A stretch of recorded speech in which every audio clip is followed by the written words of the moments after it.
And we are joined by a man who has his number retired at WFAN Studios and eventually at Yankee Stadium, the great Alex Rodriguez. Hey, Rod, thank you very much for stopping by. Great being here. Hello, everyone. Hello.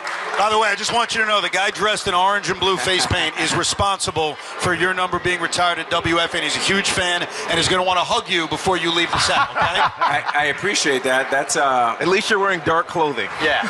Taking two places where my number is retired. One is my high school, nice. Westminster Christian, and right here on the fan. I love it. There you go. So what is your opinion on the state of the New York Yankees? They couldn't hit for about a week. Then they bust out yesterday. You know the way we are in New York, we over-exaggerate, we get crazy. Do you think the Yankee fans should take a deep breath right now, coming off a victory yesterday? Yeah, I think the Yankees are in good shape. I mean, if you think about it, a little bit of a June slump, which is not is very natural for a long season. The way to look at it is they've been pretty good for about 15 weeks and down for one. So I'm very bullish on the Yankees. I think Cashman is in a great position to make a move if they need one, maybe get an extra pitcher or whatnot. But they're in good shape. Alex, what happens when you go through this type of slump? Because it's happening with both teams here, the Mets and the Yankees. It was different for a football player because you only played once a week. But as a baseball player, what do you go through when you're down like this and everybody's screaming at you? Yeah, it's a good question. I mean, look, everything's bigger in New York, right? There's the greatest city in the world with the smartest fan base, right? And they're very much in tune with the game of baseball. What I loved about playing in New York is you can't fool these people. They've seen it all. And they've seen greatness and they've seen not so great. But Tiki, to answer your question, hitting's contagious, so is fielding, so is pitching, and everything gets magnified in a market like New York. That part is similar to football, right, where everything's just bigger in New York. So a lot of it is you have to be mentally ready to deal with it. And then once you pop out of it, you score 12 runs, you're off to the races again. We've talked a lot about Judge's postseason struggles, and I always use you as the perfect example. You struggled, and then you busted out in 09 and carried the team to a World Series. Did you think about your postseason struggles in the years prior to the breakout? Because I'm trying to figure what Aaron Judge is kind of thinking about. He's having a historic season, but the criticism of Aaron, similar to what you faced, is, great, go do it in October. Was that something you thought about over the course of regular seasons? Yeah, with me it's a little different, Evan, because I was in Seattle, and I had a phenomenal career in the playoffs. And I had a phenomenal career till we got to game probably 5 against Boston. Yeah, it was right to the beginning, right. And some people were saying I was going to be the MVP of that. And all of a sudden, we lose 1, we lose 2, and the rest is history. It's something you definitely think about. I mean, as an athlete, if I was still playing, I would say, oh, Evan Tiki, I don't listen to any of that. Right. But the truth is, of course you do, because it's so loud. And everywhere you look, the back page, the front page, but you have to get through it. And I know that Aaron is such an amazing player. He's just going to take one postseason, and he's going to be off to the races. Yeah, I think that's going to be the case. Let me pull away from baseball for a second. We know you've been involved with the Timberwolves for a while, a couple of back-to-back playoff bursts. You're living this unbelievable dream, right? This kid comes here, plays baseball, you become a star, make a ton of gazillions dollars, and now you've retired and you're getting into ownership. Like, your journey has been pretty spectacular. How does that feel to be where you are right now? Thank you, Tiki. Well, look, I would say this. It's been spectacular, big picture, but a lot of your fans know I've been through a lot of ups and downs, and I always say is like what you do once you get knocked on your butt. Right. Is you got to get back up, and you got to get back up with a great attitude and be positive, and because if not, you can just sit down there, lay down, and give up, right? And that's not what New Yorkers do. So I think I am living the American dream today, but I think moments like 04 when we lost after being up 3-0, or my PED suspension, I think about those moments, reflect, and I'm literally never been happier in my life because I'm so full of gratitude and for the career that I've had through the ups and the downs. And because of my mistakes, I may not end up in the Hall of Fame, Evan. We've talked about this before. Yep. But the back nine of my life, going through my therapy, doing my work, learning from my mistakes, I've never been in a better place. So the Hall of Fame thing doesn't bother you, or does it still kind of? Of course it bothers me. I want to be in the Hall of Fame, of course. How can I not want to be in the Hall of Fame? So do I, Alex. They just don't like running backs. But look, baseball has a very, very, Pete Rose, a great friend of mine.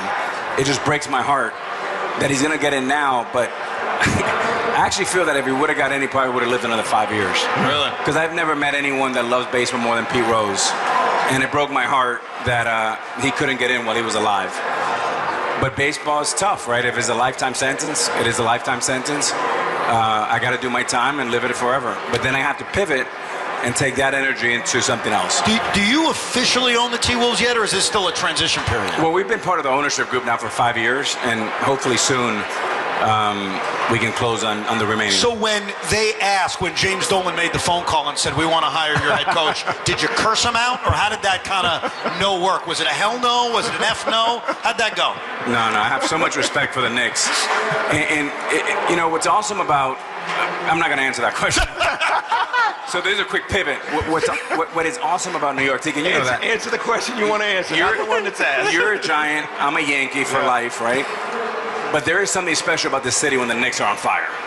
And to see the fan base kind of just rally around this team, and the fact that MSG is right in the middle of the greatest city in the world, it's phenomenal. So I think the Knicks are in good shape. We had a big trade with them. I thought it was win-win. Cat's been phenomenal here. We're thrilled with Julius Randle and Dante. And that is very unique to have a trade where it's literally win-win. Right. How involved are you? I mean, are they asking athletic or athlete relationship issue? Like, what is your role with the Timberwolves? Because I know you're heavily involved there. Yeah, so my partner is a gentleman by the name of Mark Laurie, who's an e-commerce savant. He started a couple companies called Diapers, Jet.com, sold it to Walmart for $3.3 billion, and now has a startup called Wonder, which is a small restaurant, almost the size of McDonald's, but inside that restaurant, there's about 35 different restaurants, which is kind of pretty cool. So if you have a family of 5, you can have 5 meals from 5 different restaurants, and that company's on fire. And basically, once we take over, we run the whole company, right? So we hire a president of business, we hire a president of basketball operations. They report to both of us, and we run the company. So you won't have a title, you'll just be the guy? I think we're just co-chairmans. Yeah, right. And majority owners, and we're 50-50. We're talking to Alex Rodriguez live from FanFest. All right, I'm going to bring up a painful moment as a Met fan, but I am very curious. 2009 Mets-Yankees Subway Series, A-Rod versus K-Rod. Big spot Friday night. I'm pumped up. I'm expecting you to hit a home run off of K-Rod, and you pop the ball up. And for a split second, I'm like, wow, screw A-Rod, we got him. And obviously Luis Castillo settles under it. He misses it. Take me through your thought process. The swing, the pop-up, you running, you seeing Luis. I want the A-Rod perspective on a very famous play in Mets-Yankees history. Yeah, so does anyone remember that? Evan, it was K-Rod versus A-Rod, and K-Rod got the best of me. So as I'm running down first base, I slam my bat. F. Yes. It was one of those bizarre plays in my career where you go from being a go-to hero. And the one that doesn't get enough credit on that play is Mark Teixeira. He's at first base. Yep. He is busting it. So for all you little guys, always run hard. You don't need talent to run hard. It's effort. So I loved it. I mean, that's the unsung hero on that play. But I'm going to give you Evan and Tiki. I just read this the other day. 1986 World Series. Ball goes through Bill Buckner's leg on Game 6. Game 7, 60 million viewers watched that. 60 million. I mean, those are football numbers, right? And in 04, when we were playing in the ALCS against the Red Sox, 35 million people watched that. It's just phenomenal how much the game of media has changed in the landscape. You know, our parents used to have 3 channels, ABC, NBC, CBS. Right. Now there's 3,000 and 3,000 different platforms. My mom can't find the Yankees. The Yankees played 2 weeks ago. The Yankees played 5 days, 5 different channels. That's right. Wow. I couldn't find 3 of them.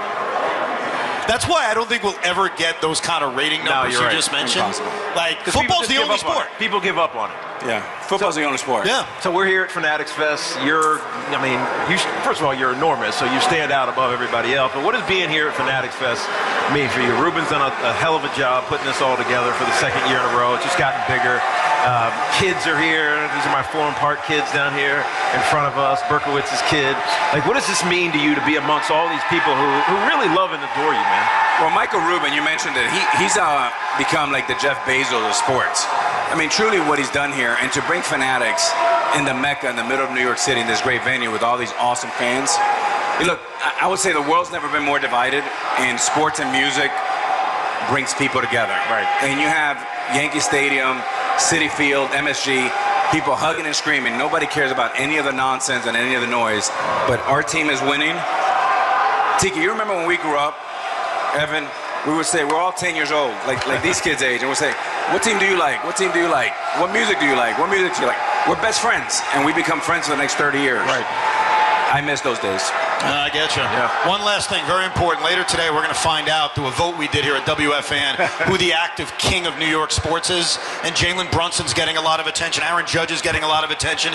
You are uniquely qualified to answer this. Jalen Brunson, Aaron Judge. Who is, in your mind, the king of New York sports right now? I think whoever wins the championship first. So neither. Right now. Or both. That's a good way of not answering the question. I love them both. No, I mean, that's an easy one. You got politics in your future, No, man. I really don't. I hate politics. I really do. But I love sports, and I love New York. I'll tell you what. City of New York could not be represented by two better individuals. I love Aaron Judge, and I love Brunson. Well, but you said it's an easy answer, so who is it? I honestly, whoever wins a title first will be the biggest star. All right. New York's about champions. No, I think you're right. Right. Unfortunately, we're in a drought right now. We haven't had one in a while. Liberty. That's true. We have the Liberty. And they beat us last year. That's right. That's right. Alex, we appreciate you Thank stopping you, by, Alex. man. Yeah. Thank you very much. Right. The great A-Rod. You going to go in for the hug now, Sean? No, just thank you. All right. We'll come back. We got a lot more coming up here from Fanatics Fest as we'll take you all afternoon until 6:30.